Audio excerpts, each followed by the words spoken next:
Ouais, allô, Jean-Luc? Ouais, je t'appelle en fait parce que tu m'as envoyé un message sur Facebook et en fait tu me dis que tu as cassé ton téléphone et tu voudrais que je t'envoie un peu d'argent pour t'en acheter un nouveau. Donc je voulais savoir déjà si c'est le téléphone que tu avais cassé, c'était celui sur lequel je tapais?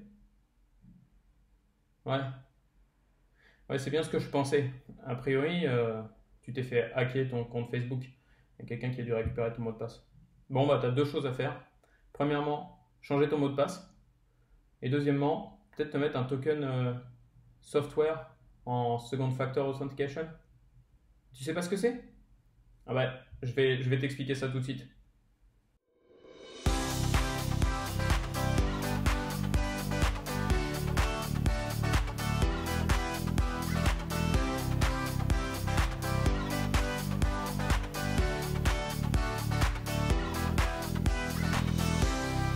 Qu'est-ce qui fait que le fait d'utiliser un second factor authentication dont je viens de parler, ça aurait pu empêcher de se faire pirater son compte Facebook? Donc, je vais vous expliquer comment ça existe. Néanmoins, pour plus de facilité dans la suite de la vidéo, je vais, au lieu de dire second factor authentication, multi-factor authentication, tout ça, je vais le résumer dans MFA, multi-factor authentication. Il y a plein de termes différents, second factor authentication, multi-factor authentication, MFA, ça me paraît être un truc un peu global. Qu'est-ce que c'est que le MFA? En fait, le MFA, il faut le comprendre comme un ajout à votre mot de passe. C'est pas censé le remplacer. Pour se connecter à un service, habituellement, on a deux choses: un login, un mot de passe. Néanmoins, le mot de passe, il a des failles. Si vous utilisez tout le temps le même, voilà, ça va pas être efficace. Et donc, il faut en avoir plusieurs, mais c'est difficile de s'en souvenir pour les humains. Il faut en avoir des longs, c'est assez facile pour un ordinateur de les deviner, parce que c'est des humains qui doivent s'en souvenir. Donc l'idée, c'est d'avoir un password manager, petite vidéo à ce propos, de l'utiliser, et surtout d'utiliser des mots de passe qui font au moins 12 caractères. Néanmoins, c'est pas assez. Et c'est là qu'interviennent les tokens MFA. Les tokens MFA, c'est quoi? Comment on se connecte à un service? En fait, c'est très simple. Au départ, on a un mot de passe, quelque chose que je connais, que j'ai dans ma tête, que j'ai dans mon gestionnaire de mots de passe. Si vous n'avez pas vu la vidéo, allez la voir. Et le MFA, en fait, c'est quelque chose que je possède. Donc j'ai quelque chose que je connais et j'ai quelque chose que je possède.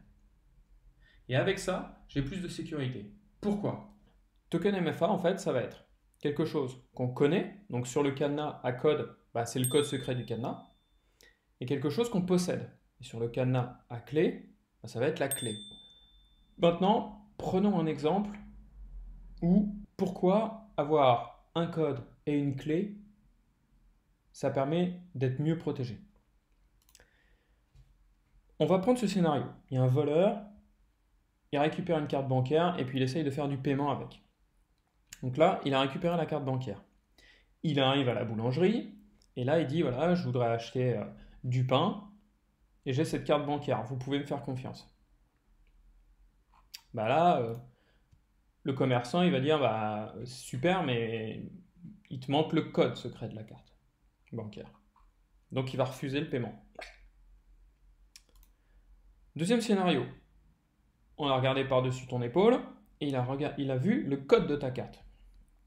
Hop, il se pointe à la boulangerie, il dit je veux acheter du pain, voilà, je suis monsieur machin, et voilà le code de ma carte bancaire, vous pouvez me faire confiance. Bah en fait là, c'est pareil, il va dire, bah excuse-moi, mais en fait il manque la carte bancaire. Donne-moi ta carte bancaire, mets ton code et ça va marcher. Et donc en fait c'est ça le résultat. Le résultat c'est que c'est trop compliqué de voler en même temps la carte bancaire, le truc physique que je possède, et le code secret qui est là-dedans. Et donc, comme c'est trop compliqué, eh ben il abandonne. Et en fait, moi je suis mon compte est toujours sécurisé. C'est ça l'idée. Donc en fait, ce que j'ai, c'est deux cadenas, un avec un code, un avec une clé. Si tu me voles la clé, bah ok, tu m'as volé la clé, mais il te manque le code. Et si tu as vu le code par-dessus mon épaule, bah si je m'en vais, et si tu en as déverrouillé un, mais tu n'as pas déverrouillé le cadenas avec la clé. Et c'est ça en fait qui fait la puissance du MFA. Ok, alors comment je peux le mettre en place? Donc les MFA tokens, il y a deux solutions. Software, hardware. Aujourd'hui, on va parler que du software. Software token. En fait, le truc qui est cool, c'est que tu n'as rien besoin d'acheter, tu as juste ton téléphone et ça fonctionne. Et ça, c'est génial. Tu télécharges une application et tu peux y aller. Tout le monde a un téléphone, donc voilà, tu télécharges l'application, ça fonctionne. Seul désavantage d'un software token, c'est que c'est sur ton téléphone. Tu peux en avoir, tu n'as pas 36 téléphones par contre, et donc si tu perds ton téléphone, comment faire pour avoir tes software tokens? Donc il faudra bien mettre en place quelque chose pour récupérer, pour être sûr de ne pas se retrouver bloqué à l'extérieur, alors qu'en fait c'est bien toi. Et pourquoi il faut le faire en fait sur certains de vos comptes, mais pas tous, parce que tous ça peut devenir un peu compliqué. Mais en fait, il faut le faire sur vos comptes les plus critiques. Les emails. Pourquoi les emails c'est critique? Parce qu'à partir de mes emails, je peux faire forget my password et hop, on me renvoie un nouveau mot de passe pour tout plein de services. Donc l'email, ça mérite vraiment d'avoir un MFA. Facebook, ça peut être vraiment problématique si quelqu'un se fait passer pour vous. Donc ça mérite d'avoir le MFA. Tous vos comptes sociaux, LinkedIn, on peut vite vous faire passer pour quelqu'un de mauvais, de malveillant et ainsi de suite. Donc ça vaut le coup de mettre du MFA sur ce genre de site-là. Il y a des sites qui permettent de savoir et de lister un peu les MFA qui sont disponibles. On va aller en regarder un tout de suite. Donc voici le site web qui vous permet de savoir si le service que vous utilisez autorise le Second Factor Authentication. C'est twofactorauth.org. Je vous encourage à aller jeter un coup d'œil. Si on reprend l'exemple du départ, voici Facebook qui autorise donc un MFA via SMS, via token matériel et via token logiciel. Donc les sujets importants à regarder, ce sont les emails. Gmail le supporte. Gmail qui est largement utilisé en France. Outlook également. Donc voilà pour les emails. Bien sûr, également tous les aspects de comptes sociaux. Donc Facebook, tout de suite, voilà, vous les avez ici. N'hésitez pas à aller regarder ce site. Tapez le service qui vous importe, qui est important pour vous, et regardez si vous pouvez implémenter un token logiciel. Donc voilà, ça c'est tous les sites qui sont disponibles pour le MFA. Maintenant, ce qu'il faut que vous fassiez, c'est que vous alliez dans votre site internet et que vous l'activiez. Alors comment ça se fait? On va faire un exemple avec GitHub. Donc là en fait, je suis arrivé dans l'interface de GitHub, dans mes settings, et dans les settings il y a Security, et là il y a Setup Two-Factor Authentication.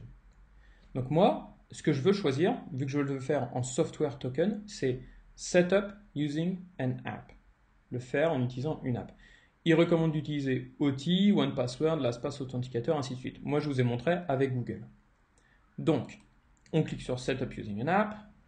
Là, il me donne tout un groupe de codes que je vais télécharger. C'est pour ne pas me retrouver dehors. En gros, ceux-là, je les stocke quelque part dans mon gestionnaire de mots de passe en cas de problème. Là, dans mon app, je fais scan de barcode. Je scanne ça, le QR code que vous voyez là. Je vais me connecter à mon application. Et puis, quand je vais regarder mon application, ça va me donner un code. Et c'est ça l'idée derrière. C'est qu'en fait, c'est ce code qui est basé sur un timestamp, qui fait que ça change toutes les 30 secondes, ce qui fait que c'est unique. Au moment M, il faudrait que la personne puisse voir le code et le taper exactement au même moment que moi. C'est compliqué à faire, on va dire. Donc ça, c'est les tokens software. Je vous montre une appli sur le téléphone qui permet de faire ça. Me voilà sur mon téléphone.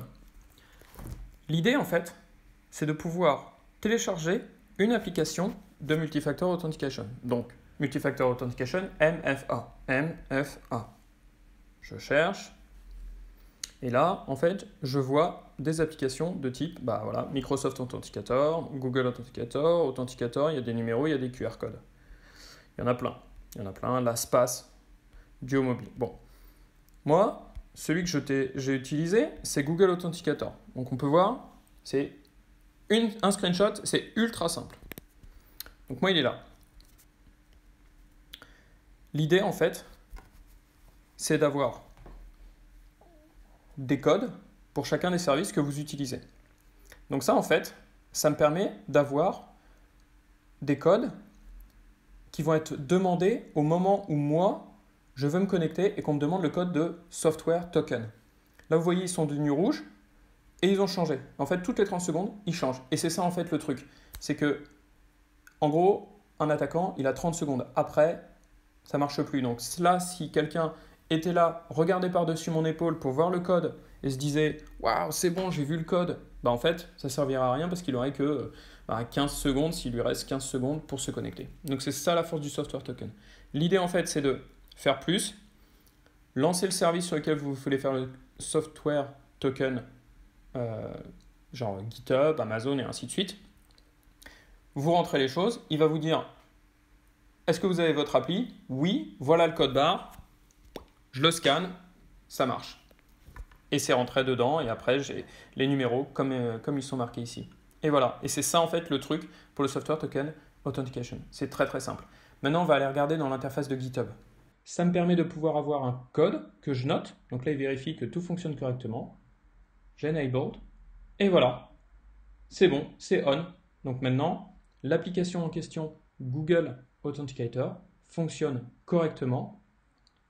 Et maintenant, à chaque fois que je vais devoir me connecter et que j'ai perdu ma session, GitHub me redemandera le code provenant de mon app. Si je me fais voler mon téléphone, c'est là qu'il faudra utiliser un des codes qui a été téléchargé précédemment.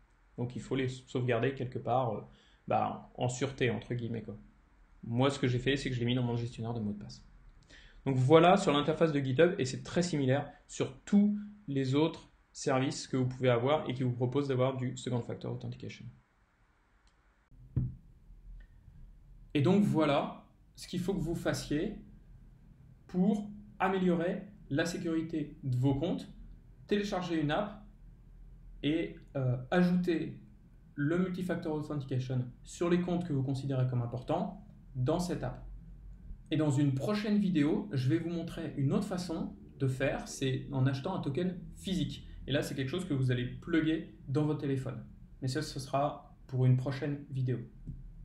Un petit truc aussi sur en fait, la réalité du monde aujourd'hui, c'est on pourrait se dire, mais voilà, les développeurs font des choses sécurisées, on a vécu déjà plein de problèmes et donc normalement, c'est fini ce temps-là où on se faisait hacker nos bases de mots de passe et ainsi de suite. En fait, pas vraiment quoi.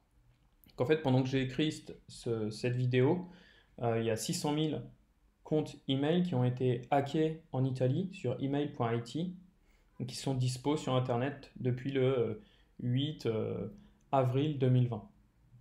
Donc j'espère en fait que pour tous ces utilisateurs, ils avaient des MFA tokens, parce que ça veut dire même si leur mot de passe est sur Internet, les personnes n'ont pas justement ce token MFA, et donc ils sont protégés. S'ils ne l'ont pas fait, là ils sont vraiment embêtés, il va falloir vite changer les mots de passe, et pour le coup, rajouter un token MFA. Soyez préparés et mettez en place le MFA sur les comptes qui sont vraiment importants pour vous. J'espère que cette petite vidéo sur le MFA vous a intéressé. N'hésitez pas à installer une application, à l'utiliser et à mettre du MFA sur vos différents sites les plus importants. Et on se retrouve très vite pour que je vous parle des YubiKey et donc les tokens matériels, les hardware tokens. Voilà, à bientôt. J'espère que cette vidéo vous a plu. Et pour finir en beauté, voilà la plus belle vue de Paris.